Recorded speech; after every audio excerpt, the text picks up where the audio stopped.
قل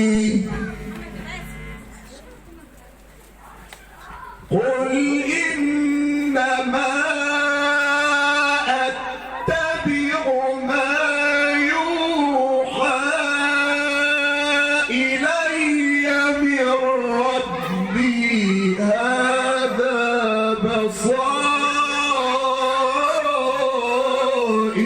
من ربكم هذا بصائر من ربكم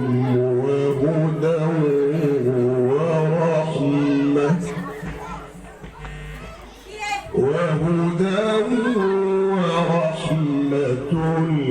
لقوم يؤمنون.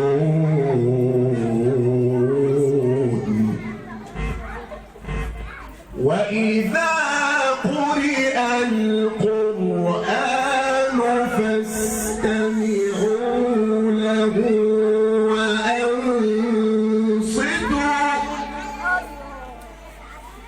فاستمعوا له وأنصتوا لعلكم ترحمون. وإذا قرئ القرآن فاستمعوا له وأنصتوا لعلكم ترحمون.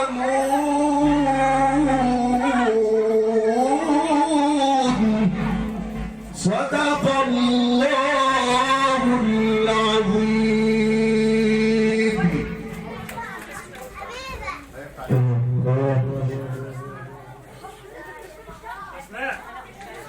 صدق الله العظيم وبلغ رسوله الكريم، ونحن أمام رب العزة لمن الشاهدين.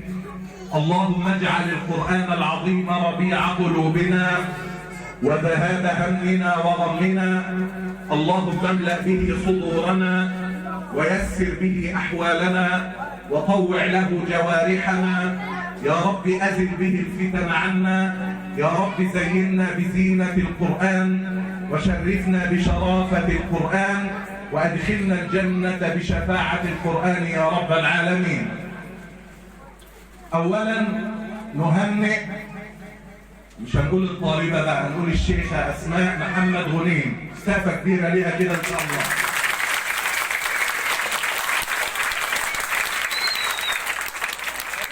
نهنئ جميعا الشيخة أسماء محمد غنيم لإتمامها حفظ كتاب الله تبارك وتعالى، وأسأل الله جل وعلا أن يبارك فيها وفي أبيها وفي أمها وفي أعمامها وفي أخوالها وأخواتها وأجدادها وجدتها، وأن يبارك فيكم جميعا، وأن يجعلكم جميعا من حفظة كتاب الله.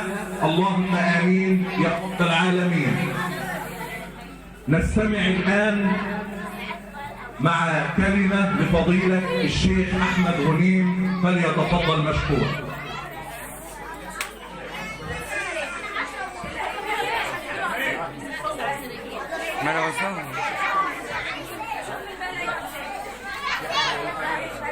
الحمد لله رب العالمين، ولا عاقبة للمتقين ولا عدوان إلا على الظالمين الآثمين الراشدين. وأصلي وأسلم على المبعوث رحمة للعالمين سيدنا محمد وعلى آله وصحبه أجمعين، وبعد. أبناؤنا أيها الإخوة الأحباب هم فلذات أكبادنا. أبناؤنا هم زهور وبراعم هذه الأمة. أبناؤنا هم البشرى. يقول تعالى في كتابه: يا زكريا إنا نبشرك بغلام. أبناؤنا هم زينة الحياة الدنيا. يقول ربنا في كتابه: المال والبنون زينة الحياة الدنيا. ولذلك نبينا صلى الله عليه وسلم يقول: اتقوا الله واعدلوا بين أولادكم. يقول نبينا صلى الله عليه وسلم: أكرموا أولادكم وأحسنوا تربيتهم. أكرموا أولادكم وأحسنوا تربيتهم. أيعقل أن النبي صلى الله عليه وسلم وهو على منبره يخطب في الناس فيرى الحسن فينزل من على منبره ويحمل الحسن ويقطع خطبته ثم يصعد على منبره ويكمل خطبته؟ أيعقل أن النبي صلى الله عليه وسلم وهو في صلاته أثناء سجوده يرتحل الحسن على ظهره فيطيل النبي السجود إكراما له؟ أكرموا أولادكم وأحسنوا تربيتهم. واليوم هو ليس عرس لأسماء فقط أو الشيخة أسماء زي ما قال الشيخ موجود، لكن العرس الأول والأخير هو لوالديها، لأمها ولأبيها. ده أهم عرس، لأن نسأل الله عز وجل أن يلبسهما تاج الوقار لحفظها كتاب الله عز وجل. ولذلك من الأبناء، تربية الأبناء، إن إحنا نحسن كلامهم، نعلمهم إزاي يتكلموا. كان هناك خليفة للمسلمين وكان هناك رجل صالح وله ابن صالح، فذهب الخليفة لزيارة هذا الرجل الصالح فرأى ولده الصغير، شاف ابنه الصغير كده فعايز يمتحنه، عايز يشوف بيعرف يتكلم ولا لا، عايز يشوف أبوه رباه ولا لا. فقال له يا غلام يا غلام، بيت أبيك أجمل أم قصر الخليفة؟ البيت اللي احنا قاعدين فيه ده بتاع أبوه أحسن ولا قصر الخليفة أجمل؟ أيهما أجمل؟ هو عايز يحرجه، يا ترى هيقول قصر الخليفة ويحرج أبوه ولا هيقول بيت أبوه يحرج الخليفة؟ فقال الغلام بيت أبي أجمل إذا كان فيه الخليفة. ما زعلش حد منه. فقال له يا رجل يا ولد، أرأيت أجمل من هذا الخاتم؟ لابس خاتم كده في إيده، أرأيت أجمل من هذا الخاتم؟ قال نعم. قال ماذا؟ قال الإصبع الذي يلبس الخاتم. صباع الخليفة عندي أهم وأحسن 1000 مرة من الذهب والماس. انظروا إلى كلام الولد الجميل، هذا هو حسن التربية. وكان نبينا صلى الله عليه وسلم يأمرنا بالرحمة في كل شيء، وأبناؤنا لهم حقوق عليه، مش بس حقوق الآباء، لا، في حقوق للأبناء. من حق الأبناء أن تحفظهما كتاب الله عز وجل، أن تختار له أما صالحة، أن تختار له اسما جميلا. عندما ذهب رجل إلى سيدنا عمر بن الخطاب وقال له يا أمير المؤمنين ابني عقني، أنا عندي ولد عاق، عندي ولد بيشتمني، عندي ولد بيضربني. فلما جاء الولد وسأله أمير المؤمنين عمر بن الخطاب أنت ليه يا ابني بتشتم أبوك؟ أنت ليه عقيت أبوك؟ قال له يا أمير المؤمنين أبي اختار لي اسم جعيلا. يعني ايه جعيلا؟ يعني صغير الخنفساء، الخنفسة الصغيرة دي اسمها جعيل. فبيقول له من حقوق أبويا عليا إن هو يختار لي اسم جميل، فاختار لي اسم جعيل اللي هو الخنفسة الصغيرة. أبي اختار لي أما حبشية، أم جارية، أما سمراء، يعني ما اختارليش أم صالحة أفتخر بيها بين الناس. أبي ما حفظني شيئا من كتاب الله، ما علمنيش حاجة من القرآن، ما ادانيش أي حقوق من حقوقي. فإذا بسيدنا عمر ينهر الوالد الأب ويقول له قم يا رجل فلقد عققت ولدك قبل أن يعقك. من حقوق أبنائنا علينا أن احنا نحفظهم القرآن، نختار له اسم جميل. سيدنا علي بن أبي طالب بعدما تزوج من ستنا فاطمة الزهراء بنت النبي صلى الله عليه وسلم، عندما أنجبت له ابنه الأول ذهب سيدنا علي إلى النبي مسرعا فرحا مسرورا، فقال له النبي يا علي ماذا سميتموه؟ انت سميته ايه؟ قال سميته حربا يا رسول الله. فقال له النبي لا، بل هو الحسن، سميه الحسن، فسماه الحسن. وعندما أنجبت له ابنه الثاني ذهب سيدنا علي إلى النبي مسرعا يا علي ماذا سميتموه؟ قال سميته حربا يا رسول الله. قال لا، بل هو حسين، سميه الحسين. وعندما أنجبت ابنهما الثالث ذهب سيدنا علي إلى النبي مسرعا، فقال له النبي ماذا سميتموه يا علي؟ قال سميته حربا يا رسول الله. كان سيدنا علي يريد أن يكنى بأبي حرب، كنية أبو سفيان بن حرب، كان نفسه الناس تقول له يا أبا حرب، فقال له النبي لا، بل هو محسن، سميه محسن. ومات وهو طفل رضيع. كان النبي صلى الله عليه وسلم بيعلمنا ان احنا نختار الاسماء الجميله لابنائنا، وان احنا نحفظهم كتاب الله عز وجل. من وصايا النبي وبالتوجيهات النبي ان اتقوا الله واعدلوا ابناءكم. من توجيهات النبي بروا اباءكم تبركم ابناءكم وكما تدين تدان. ونسال الله عز وجل ان نكون من الذين يستمعون القول فيتبعون احسنه. وجزاكم الله خيرا.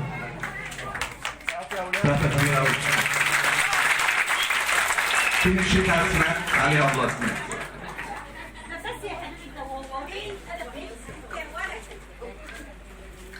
طبعا يا اولاد من اجل نعم ربنا علينا،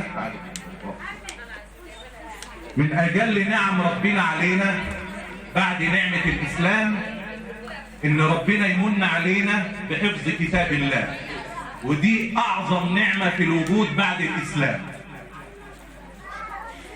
ولذلك احنا بنقول عم محمد غنيم اسمع البشرى دي من سيدنا النبي صلى الله عليه وسلم. ايه البشرى؟ يقول النبي صلى الله عليه وسلم يجيء صاحب القرآن يوم القيامة، يعني اللي حفظ القرآن، وربنا يبارك فيكم جميعا. فايه اللي يحصل؟ ربنا ينادي عليه يوم القيامة فيعطى الملك بيمينه ويعطى الخلد بشماله، وايه تاني؟ ويكسى والديه، يعني الاب والام يوم القيامة ربنا سبحانه وتعالى يلبس الاب والام حلتين لا تقوم لهم الدنيا، يعني احسن من الدنيا واللي عليها. فيجي الاب والام يا رب بما كسينا هذا، فلبستينا كده يا رب، فيقول الله لهما ببركة حفظ ولدكما لكتاب الله. ثم يوضع على رأسها يوم القيامة تاج يسمى تاج الوقار. تاج اسمه ايه؟ الوقار. الياقوتة فيه خير من الدنيا وما فيه. وأجمل حاجة وتشفع فيه 70 من أهل بيتها، يعني 70 فرد من أسرتها يدخلوا الجنة بسبب الشيخة ايه؟ أسماء. كل ده ليه؟ لأن ربنا أتم عليها حفظ كتاب الله. لكن احنا بنقول لها شوية نصايح. ايه النصايح؟ أول نصيحة إن لازم يكون لها ورد تقرأه كل يوم من القرآن، لأن بعض الناس يقول لك أنا ختمت خلاص ما جيش الكتاب ايه؟ تاني. بعد شهرين نيجي نسأل أي حد من الجماعة الختمين محدش ايه؟ ينطق. ليه؟ لأنه ما بيراجعش. عليكم السلام ورحمة الله وبركاته. ولذلك دخلوا على أحد الصحابة فوجدوه يبكي. بتبكي ليه يا عم؟ بتعيط ليه؟ فقدت أهلك؟ حد من أهلك مات؟ قال لا. فقدت مالك؟ فلوسك ضاعت؟ لا. امال بتبكي ليه؟ قال نمت بالأمس، أنا نمت امبارح بالليل ولم أقرأ وردي من القرآن وما ذلك إلا لذنب أذنبته. الحاجة الثانية إن الشيخة أسماء لازم تتعلم أحكام القرآن. خلاص هي ختمت دلوقتي، لازم تتعلم إيه؟ إيه أحكام القرآن؟ إن هي تعرف المد والغنة، وتعرف المد الطبيعي والمد اللازم، كل دي بنسميها إيه؟ أحكام القرآن. علماءنا بيقولوا إيه؟ تعلمك لقراءة القرآن وأحكام القرآن من أشد دلائل الإيمان. وسيدنا النبي صلى الله عليه وسلم قال لأحد الصحابة في يوم من الأيام: أيحب أحدكم أن يأتي معي إلى السوق؟ في حد نفسه يجي معايا السوق؟ فقال الصحابة: كلنا نحب ذلك يا رسول الله. قال: فيأتي بناقتين عظيمتين زهرتين من غير اسم ولا قطيعة رحم. فقال الصحابة: كلنا نحب ذلك. فقال النبي: لئن تذهب إلى المسجد فتتعلم آيتين من كتاب الله خير لك من كذا وكذا وكذا. وما ننساش ان احنا نبارك لفضيلة الشيخة منال احمد الصاوي، سقفة كبيرة ليها. وطبعا الشيخة منال تعبت مع اسماء وبتتعب معاكم جميعا، ويمتثل فيها قول النبي صلى الله عليه وسلم: خيركم من تعلم القرآن وعلمه. فأسأل الله سبحانه وتعالى أن يجعلها من أهل هذه الخيرية. وبنقول للشيخة أسماء: عليك بتدبر القرآن. يعني إيه تدبر القرآن؟ يعني تعرف معاني القرآن. دلوقتي حفظه، لازم تعرف الإيه؟ المعاني. سيدنا النبي صلى الله عليه وسلم في يوم من الأيام بيقول لسيدنا عبد الله بن مسعود: يا ابن مسعود اقرأ علي القرآن. فقام سيدنا عبد الله بن مسعود قال له: يا رسول الله، كيف أقرأه عليك وعليك أنزل؟ إزاي أنا أقرأ عليك يا رسول الله؟ فقال: فإني أحب أن أسمعه من غيري. فبدأ سيدنا عبد الله بن مسعود يقرأ من أول سورة النساء حتى وصل إلى قول الله: فكيف إذا جئنا من كل أمة بشهيد وجئنا بك على هؤلاء شهيدا. فقام سيدنا النبي قال لسيدنا عبد الله بن مسعود: حسبك الآن يا ابن مسعود. يقول سيدنا عبد الله: فنظرت إلى وجه رسول الله فإذا عيناه تذرفان الدموع. يعني من شدة تأثره بالقرآن وبقراءة القرآن. إن شاء الله دلوقتي معانا فقرة لبعض الطلبة في المكتب، فليتفضلوا. اتفضلوا يا شيخ.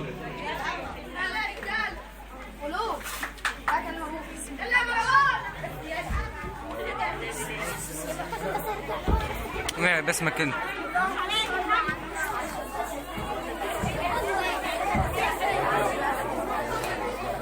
الذي أنزل على عبده الكتاب ولم يجعل له عوجا قيما لينذر بأسا شديدا من لدنه ويبشر المؤمنين الذين يعملون الصالحات أن لهم أجرا حسنا. صدق الله العظيم. وأصلي وأسلم وأبارك على سيدنا محمد وعلى آله وأصحابه أجمعين. أما بعد، في البداية أحب أن أنا أرحب بحضرات الشيوخ الكرام. أهلا وسهلا بكم، شرفتوا حفلنا. طبتم وطاب ممشاكم وتبوأتم من الجنة منزلا. ربنا دايما يجعلكم سبب إسعاد أولادنا وأهليهم. وألف ألف مبروك لأسماء والأهل أسماء، وعقبال يا رب ما تفرحوا بمريم ومحمد زي ما فرحت بغنيم وفاطمة، والنهارده أسماء. ربنا يكملها على خير إن شاء الله. الحقيقة أنا دايما أو عموما إحنا مش أنا بس متعودين وحريصين جدا إن إحنا في كل حفلة عندنا بنقدم فكرة أو معلومة لأولادنا يستفيدوا بيها. في أول حفلة قدمنا سكتش بسيط عن الأمانة ومعنى الأمانة وجزاء اللي يكون الأمانة إيه. والحفلة اللي فاتت قدمنا سكتش عن آداب التعاطي.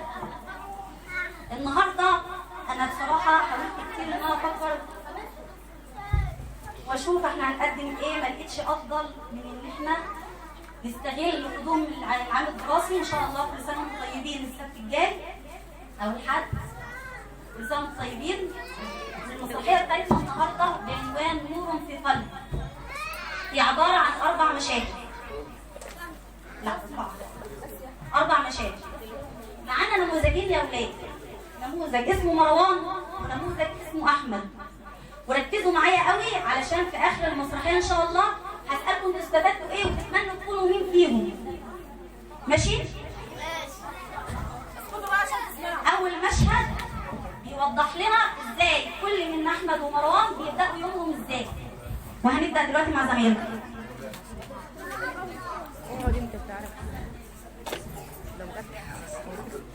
أعوذ بالله من الشيطان الرجيم. بسم الله الرحمن الرحيم. إن للمتقين مفازا حدائق وأعنابا وكواعب أترابا وكأسا دهاقا لا يسمعون فيها لغوا ولا كذابا جزاء من ربك عطاء حسابا رب السماوات والأرض وما بينهما الرحمن لا يملكون منه خطابا يوم يقوم الروح والملائكة صفا لا يتكلمون إلا من أذن له الرحمن وقال صوابا ذلك اليوم الحق فمن شاء اتخذ إلى ربه مآب إنا أنذرناكم عذابا قريبا يوم ينظر المرء ما قدمت يداه ويقول الكافر يا ليتني كنت ترابا.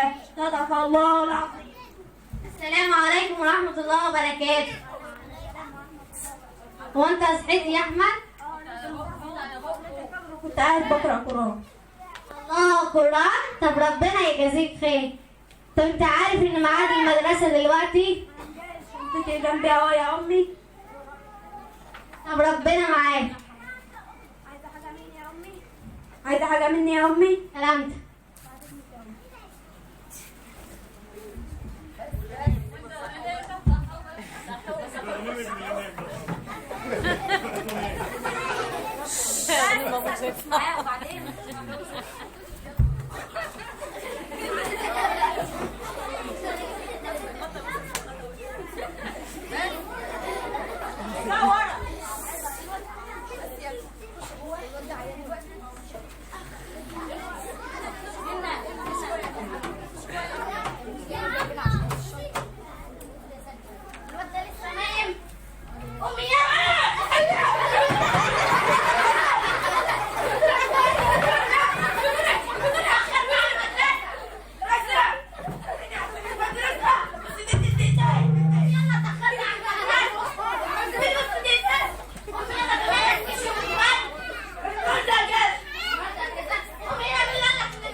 دلوقتي احمد ومروان راحوا المدرسه، هنشوفهم هيعملوا ايه واسلوبهم مع استاذهم عامل ازاي.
ربنا يهديه. نرجع يا اولاد لموضوع درسنا النهارده. موضوع درسنا النهارده عن طاعة وبر الوالدين. حد فيكم يا ولد يديني دليل قوايا عن طاعة وبر الوالدين؟ قول يا محمد. قال الله تعالى في كتابه العزيز: بسم الله الرحمن الرحيم، وقضى ربك ألا تعبدوا إلا إياه وبالوالدين إحسانا. صدق الله العظيم. جزاك الله خيرا يا محمد. حد فيكم يا ولاد عارف حاجة تانية؟ مروان انت بجد انت رافع ايدك، انت عارف حاجة؟ طب قول. الله يخرب بيتك دي. قول ترازق. ربنا يهديك. انت. ربنا يهدينا. ربنا اقعد ساكت. نرجع يا ولاد لموضوع درسنا النهارده. تعرفوا يا ولاد ان طاعة وبر الوالدين ممكن تكون سبب في دخولنا الجنة او النار؟ حد يديني دليل على الكلام ده؟ قول يا احمد. قال رسول الله صلى الله عليه وسلم: رضا الله من رضا الوالدين وسخط الله من سخط الوالدين. صدق رسول الله صلى الله عليه وسلم. جزاك الله خيرا يا احمد. يا استاذ يا بايا. ايه يا احمد؟ يا استاذ مروان ضرب. قوم اقف يا مروان الزفت. بتضربوا ليه؟ اصل ايه اللي انا كنت هقولها يا استاذ؟ كنت هتقول حاجه. انت عارف حاجه؟ اقعد اترزق. ربنا يهديك. ارجع يا ولاد لموضوع درسنا النهارده. مخزنوكوا يا ولاد دي هوا. ايه يا ولاد؟ قول لي يا احمد اللي حصل. قوم اقف يا مروان. بتضربوا ليه؟ اصله كان بيفكر يضربني يا استاذ. عرفت منين هو بيفكر؟ هو قاعد في مكان. كنت انت فتحت مخه ودخلت وعرفت هو بيفكر ازاي. هو بيفكر ازاي وهو قاعد في مكان وما كلمك. اقعد ساكت يا اما انزلك للمدير يديك جواب رد. انت قوم اقف جنبي. انت مش رايحني ولا مش رايح لزمايلك. كفايه كده يا ولاد النهارده. موضوع درسنا الواجب النهارده بتاع موضوع درسنا عن طاعة وبر الوالدين. السلام عليكم. يا امير.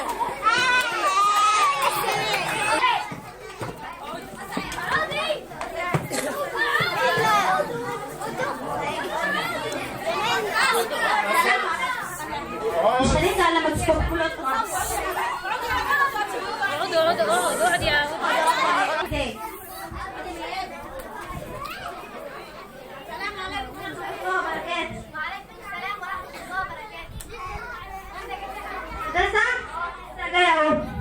أنت أخدت إيه النهاردة في المدرسة؟ خدنا درس عن طاعة وبر الوالدين. أنت استفدت منه؟ طبعا استفدت. عايزة حاجة أعملها لك يا أمي؟ عشان سلامتك. اصبر رايح شوية عقبال ما يجي ميعاد الدرس عشان تروح. حاضر يا أمي.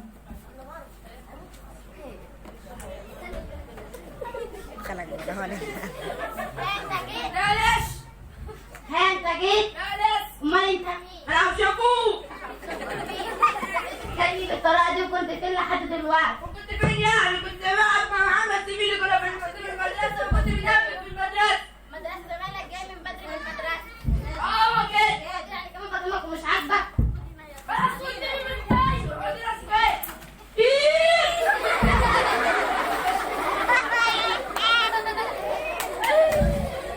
دلوقتي هما رجعوا من المدرسة، هنشوف كل واحد هيعمل ايه.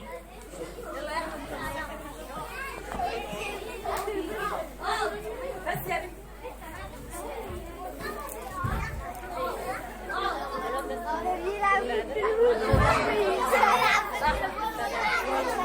احمد محمد الصوم ابن حمام.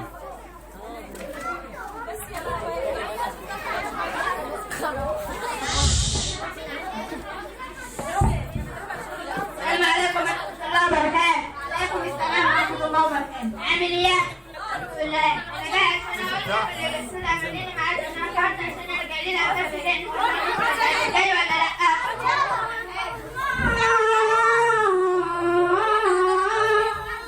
الله أكبر.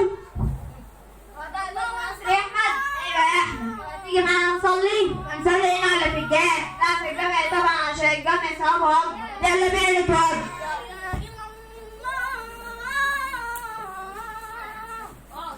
أشهد أن لا إله إلا الله. فاعل فوق. أشهد أن حي فوق.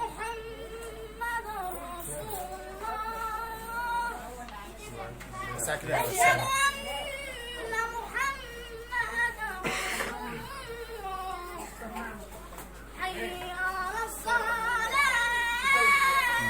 صوت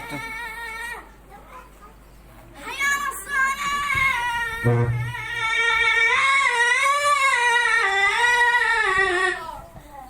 حي على الفلاح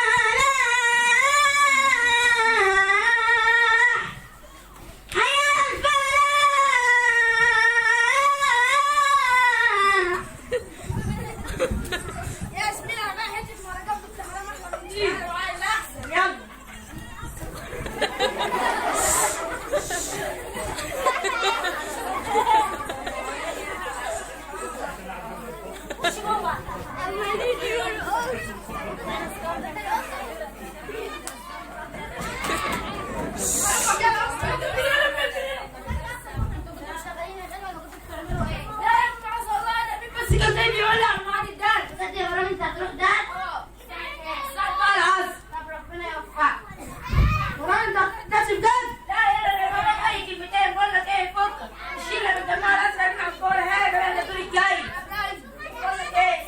خلص الدور ده عملت اي حاجه في موبايلك قبل ما اخلص. الله اكبر الله اكبر اشهد ان لا اله الا الله اشهد ان محمدا رسول الله.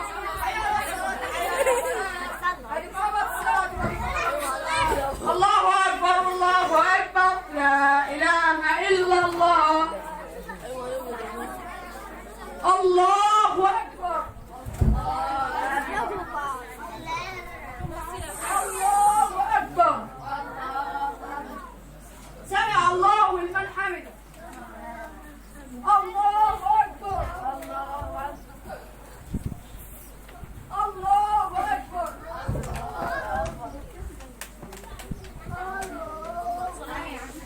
لا أقول للصلاة عندي لعب أقول للعب عندي صلاة. لا أقول للصلاة عندنا لعب نقول للعب عندنا صلاة. لا نقول للصلاة عندنا لعب نقول للعب عندنا صلاة. صلاتي حياتي صلاتي حياتي لن يشغلني وقت اللعب لصلاتي وقت من ذهبي وصلاتي تلبسني درعا يحميني من حر اللهب. 5 صلوات الإنسان أمر من عند الرحمن فجر ودروق والغسق ولها نص في القرآن. في الجبين نورها مدد الحجر للعلا سبب يرسم النجاة.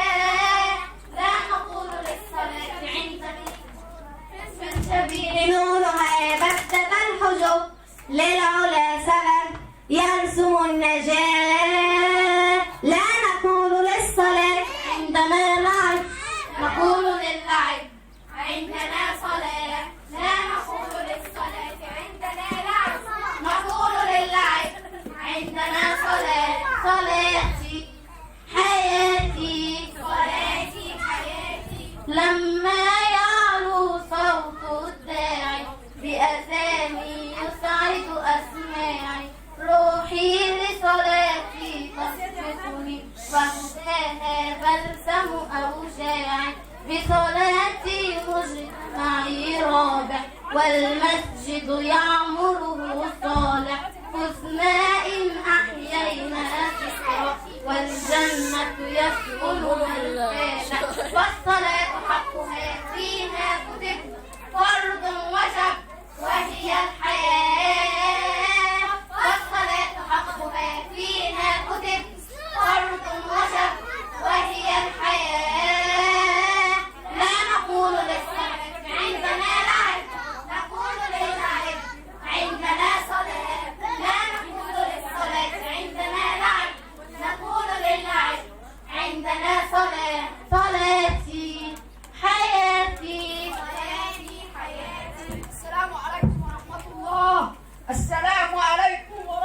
الله. السلام عليكم ورحمة الله. السلام عليكم ورحمة الله. بقول لك ايه، انا خلصت الطول بتاعي. بقول لك ايه، السنه بس بره دقيقتين كده عبال بقول لي كلمتين للحاج.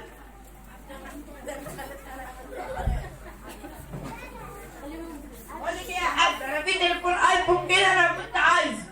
انت مش معاك تليفون بقول على لا التليفون ده احسن بكتير يا عم، على انت بسم الله. لا يا عم، على انت بسم القران عشان احفظ واذاكر. تحفظ وتذاكر عليه؟ اه خلاص لما ابوك يجي هقول له اعتبره يحتاج كده بس وخدك في الفلوس اللي انت عايزه. كده احنا عرفنا يوم احمد ومروان بيمر ازاي عليهم طول فتره الدراسه. اخر مشهد مشهد النتيجه، نعرف كل واحد وصل لإيه.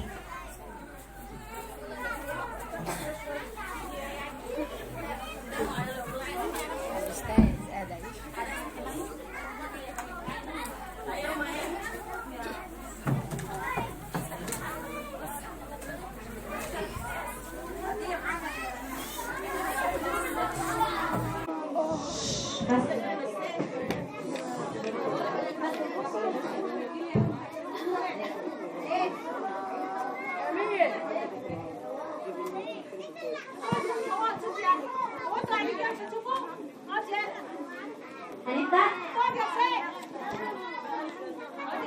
السلام عليكم يا أم. السلام ورحمة الله وبركاته. أنا سمعت زمايلي بيقولوا إن النتيجة ظهرت. بجد؟ طب يلا عشان نروح نجيب. يلا. السلام عليكم ورحمة الله وبركاته. عليكم السلام ورحمه الله وبركاته.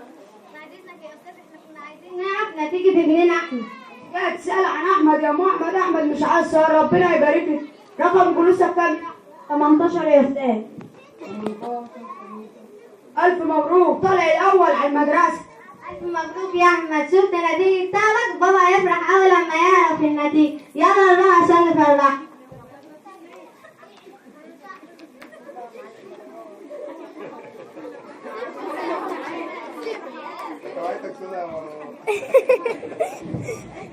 طلع الأول.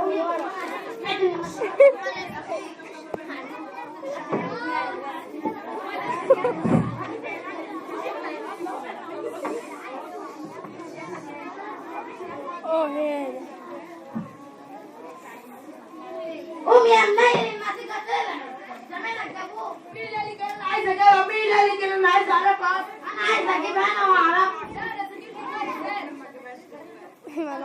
لا لا، خليك كويس تاني. اللي أنت جبته. لا أنا خليك كويس تاني في الامتحان كويس وذاكرت. طب ما أنا عايزة أشوف الحل بتاعك في المذاكرة. لازم يعني. لازم. قوم يلا. لازم. قوم يلا. تاني.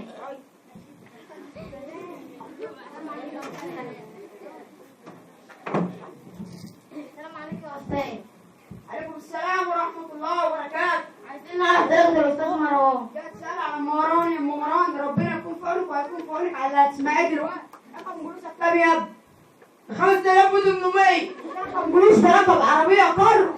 رقم جلوسك الحقيقي كام يا ابني؟ رقم جلوسي الحقيقي ما تقول له يا ابني درجتك الحقيقي كام؟ يا عم 51. ربنا يبارك لك فيه، طالع الأول على المدرسة بس من ورا جايب 0%. أمال الدرجة اللي أنت كنت داخلها دي والتليفون الأيفون؟ هقول لك قول لي. ما أنا هقول لك قول لي. أنا مش وقت كده خالص. قول لي.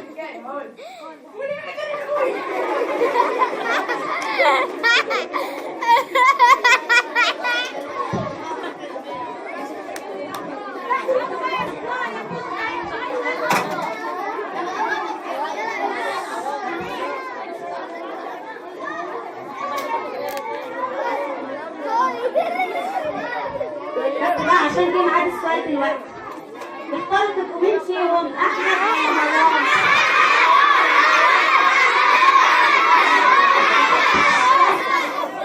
أنا سامعة حد بيقول مروان ولا أنا متهيألي؟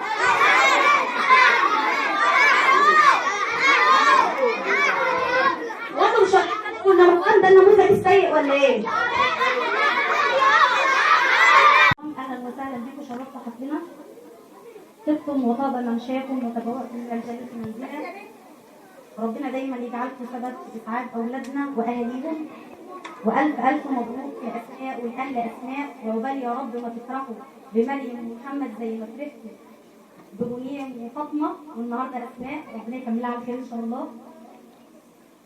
الحقيقه انا دايما او عموما احنا مش انا بس متعودين وحريصين جدا ان احنا في كل حفله عندنا بنقدم فكره او معلومه لاولادنا يستفيدوا بيها. فاول حفله قدمنا سكتش بسيط عن الامانه ومعنى الامانه وجزائي لكل الامانه ايه. والحفله اللي فاتت قدمنا سكتش عن اداب الطعام. النهارده انا بصراحه حاولت كتير ان انا افكر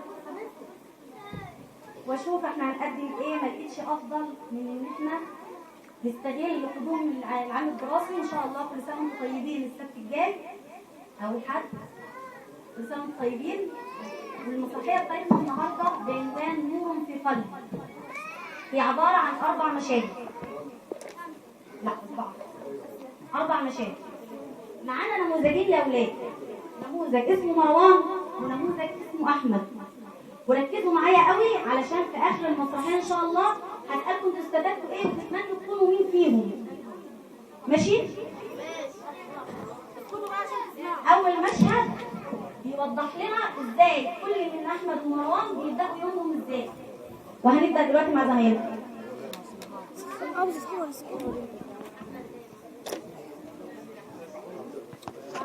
بالله من الشيطان الرجيم. بسم الله الرحمن الرحيم.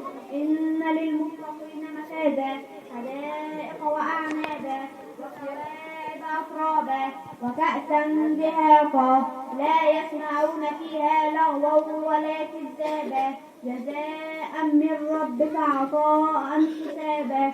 رب السماوات والأرض وما بينهما الرحمن، لا يملكون منه خطابا. يوم يقوم الروح والملائكة صفا لا يتكلمون إلا من أذن له الرحمن وقال صوابا. ذلك اليوم الحق، فمن شاء اتخذ إلى ربه مآب. إنا أنذرناكم عذابا قريبا، يوم ينظر المرء ما قدمت يداه ويقول الكافر يا ليتني كنت ترابا. صدق الله العظيم. السلام عليكم ورحمة الله وبركاته. هو أنت صحيت يا أحمد؟ كنت قاعد بقرأ قرآن. الله، قرآن؟ طب ربنا يجازيك خير. طب أنت عارف إن ميعاد المدرسة دلوقتي؟ كنت جنبي أهو يا أمي. طب ربنا معاك. عايزة حاجة مني يا أمي؟ سلامتك.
يا منى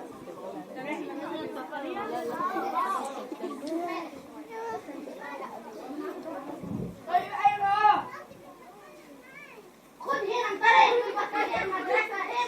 مش هتعرف والدته ولا صليت. ما تيجي كده مروان لما تجي.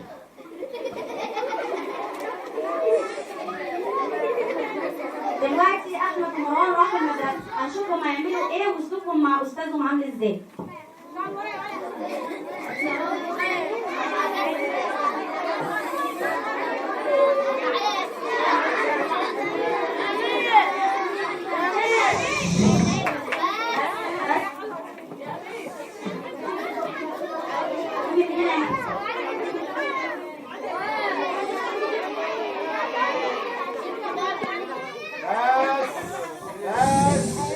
بس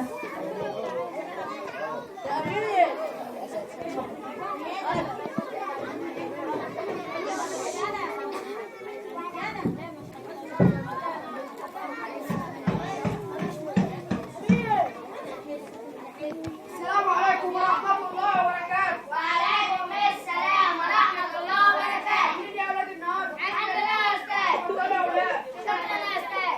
ولد يا أمين. ولد يا أمين. أمين.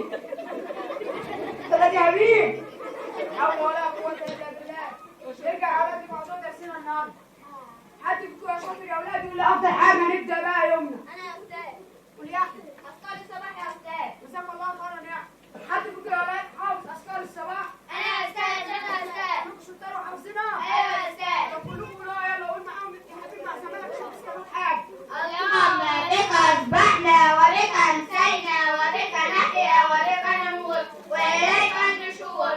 اللهم أنت ربي لا إله إلا أنت خلقتني وأنا عبدك وأنا على عهدك ووعدك ما استطعت. أعوذ بك من شر ما صنعت. أبوء لك بنعمتك علي وأبوء بذنبي فاغفر لي إنه لا يغفر الذنوب إلا أنت. شطار يا ولاد جزاكم الله خير. حد فيكم يا ولاد عارف فيها فضائل الأذكار دي؟ قول يا أحمد. حس لي على أنت يا أستاذ. بارك الله فيك يا أحمد. حد فيكم يا ولاد عارف حاجة تانية؟ أنا يا أستاذ. قول يا أحمد. الحصول على أكل والشرب يا أستاذ. بارك الله فيك يا أحمد. حد فيكم يا ولاد عارف حاجة تانية؟ أنا يا أستاذ. أنا يا أستاذ. قول يا محمد. حب الله يا أستاذ. جزاك الله خير يا محمد. لا حول ولا قوة إلا بالله. كل يوم على الحل تعالى يا ابني. تعالى يا أستاذ. تعالى هنا رايح فين؟ تعالى اسمها صباح الخير. تعالى اسمها سعيد الإسلام. السلام عليكم ورحمة الله وبركاته. مش صباح الخير. إيه دخل على بالي وبعدين اتأخرت ليه؟ طب بعدين إيه؟ خد تعالى هنا. خد تعالى. ربنا يهديك. نرجع يا ولاد لموضوع درسنا النهارده. موضوع درسنا النهارده عن طاعة وبر الوالدين. حد فيكم يا ولاد يديني دليل أو آية عن طاعة وبر الوالدين؟ أنا يا أستاذ. أنا يا أستاذ. قول يا محمد. قال الله تعالى في كتابه العزيز: بسم الله الرحمن الرحيم، وقضى ربك ألا تعبدوا إلا إياه وبالوالدين إحسانا. صدق الله العظيم. جزاك الله خيرا يا محمد. حد فيكم يا ولاد عارف حاجة تانية؟ مروان أنت بجد أنت رافع إيدك أنت عارف حاجة؟ طب قول. الله يخرب بيتك دي. اقعد ترازق. ربنا يهديك. ربنا يهديك انت. ربنا يهدينا. ربنا اقعد ساكت. نرجع يا ولاد لموضوع درسنا النهارده. تعرفوا يا ولاد ان طاعة وبر الوالدين ممكن تكون سبب في دخولنا الجنة او النار. حد يديني دليل على الكلام ده؟ قول يا احمد. قال رسول الله صلى الله عليه وسلم: رضا الله من رضا الوالدين وسخط الله من سخط الوالدين. صدق رسول الله صلى الله عليه وسلم. جزاك الله خيرا يا احمد. يا أستاذ. يا فايا. فين يا احمد؟ يا أستاذ مروان ضربني. قوم اقف يا مروان الزفت. بتضربوا ليه؟ أصل قالي ده أنا كنت هقولها يا أستاذ. كنت هتقول حاجة. انت عارف حاجة؟ اقعد اترزق. ربنا يهديك. ارجع يا ولاد لموضوع درسنا النهارده. بعد اذنكم يا ولاد دقيقة واحدة. ايه يا ولاد بتقعدوا ليه يا احمد اللي حصل؟ أنت ربي يا أستاذ. قوم اقف يا مروان بتضربوا ليه؟ أصله كان بيفكر يضربني يا أستاذ. اللي هو بيفكر هو قاعد في مكان. كنت انت فتحت مخه ودخلت وعرفت هو بيفكر ازاي. هو بيفكر ازاي وهو قاعد في مكانه ما كلمك. اقعد ساكت يا اما انزلك للمدير يديك جواب يا انت قوم اقف. انت مش رايح لزمايلك. كفايه كده يا ولاد النهارده. موضوع درسنا الواجب النهارده بتاع موضوع درسنا عن طاعة وبر الوالدين. السلام عليكم.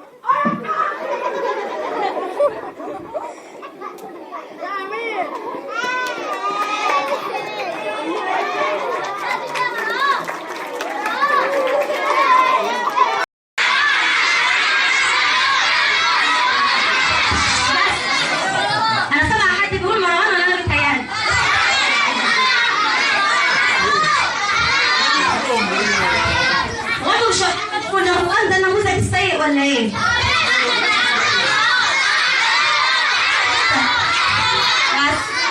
ايوه كده احمد يا ولاد رجع اخر السنه وبلغ مناه علشان خد الاسباب.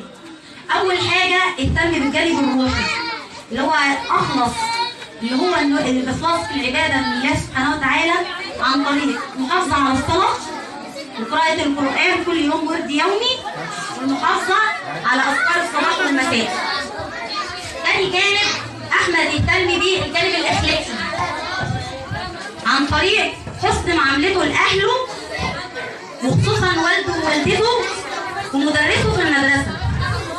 ثالث حاجه عملها احمد علشان يوصل للي هو عايزه، عمل اللي عليه اولاد، يعني راح مدرسته في ميعاده، حضر دروسه ما فوتهاش، عمل اللي عليه في المذاكره لما ومش معنى كده ان احمد ما لعبش، لا احمد لعب، بس احنا حاولنا ان احنا نبرز اكتر الافكار اهميه. لو معانا متسع من الوقت كنت وضحت لكم اكتر من كده، بس احمد كان بيلعب، ما كانش طول الوقت مذاكره ودروس ومدرسه بس كان عارف حاجه مهمه جدا، ان انا اقضي اللي عليا الاول وبعد كده العب. وفي الختام اطلب منكم جميعا ان انتم تسقفوا زمانكم سقفه كبيره عشان تعبوا معايا كل الاسبوع اللي فات. وبشكر الجماعه اللي شغالين معايا، اللواطي وابله مروه وحضرتك اسلام، ربنا يجعلكم يا رب تجمع في ميزان حسناتكم، والسلام عليكم ورحمه الله وبركاته. يلزم ايه؟ سكوت. يلزم ايه؟ سكوت. فاللي بيحب الشيخ اسماء وعاوز يحفظ القران زي ستنا الشيخ اسماء يرفع ايده لفوق. في ناس مش رافعه ايديه. طيب والله يفتح عليكم جميعا. طيب نسمعوا بقى. الجنة ونعيمها سعاد. مين اللي عاوز يدخل الجنة يا ولاد؟ الله يفتح عليك. طيب.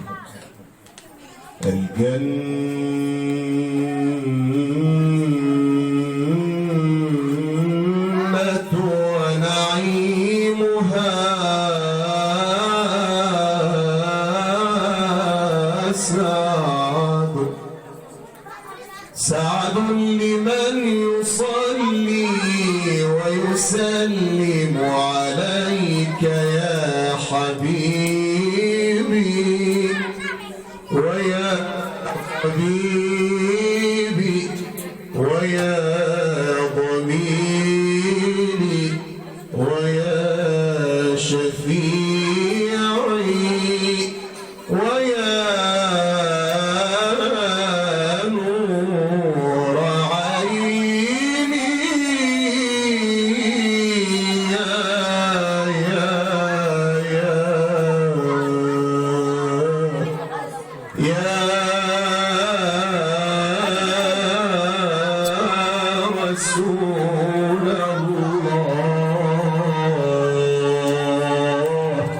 صلوا على أولاد. مش احنا قلنا اللي يحب سيدنا النبي قلنا ولا لا؟ رباك ربك رباك ربك رباك ربك جل من رباك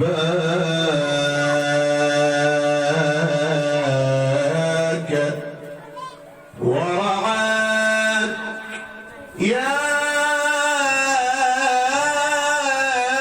سيدنا النبي صلوا عليه يا اولاد. ورعاك في كنف الهدى وحماك سبحانه سبحانه أعطاك فيضا لم يعطها لم يعطها لم يعطها لم يعطها في العالمين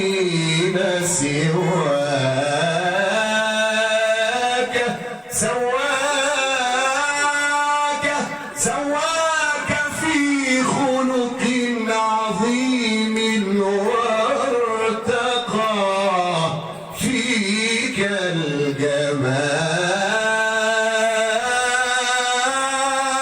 الجمال فجل جل من سواك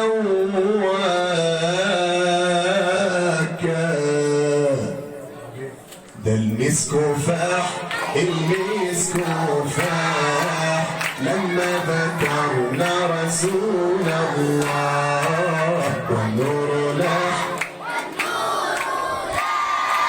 لما خطفنا رسول الله طول عمري بقرأ في كتابك وفي حروفك وكلامك طول عمري بقرأ في كتابك وفي حروفك وكلامك طول عمري بقرأ في كتابك وفي حروفك وكلامك صبرت نفسي بآياتك صبرت نفسي بآياتك صبرت نفسي بآياتك صبرت نفسي بآياتك وأقول لابد في الليل أراه المسك فاح المسك فاح لما ذكرنا رسول الله والنور لاح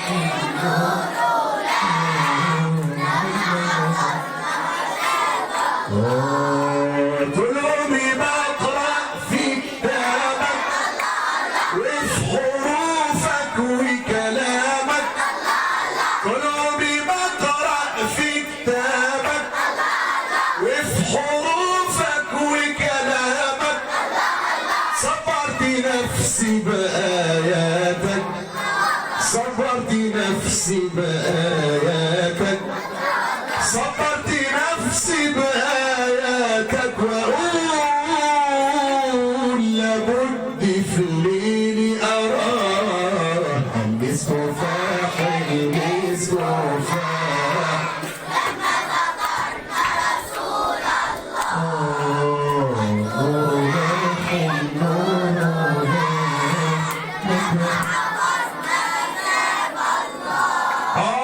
أشكي لمين ودي وحالي وأقول لمين النبي غالي أشكي لمين ودي وحالي وأقول لمين النبي غالي إيه اللي غير أحوالي إيه اللي غير أحوالي إيه اللي غير أحوالي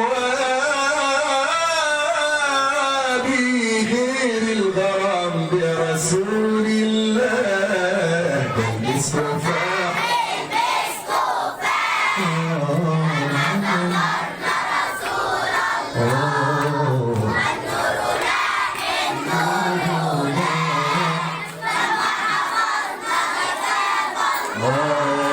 طول عمري بتمنى أشوفك وأنظر جمالك وأبوسك طول عمري بتمنى أشوفك وأنظر جمالك وأبوسك صبرت نفسي بأحاديثك وأقول لابد في ليلي أراه المسك فاح المسك فاح لما ذكرنا رسول الله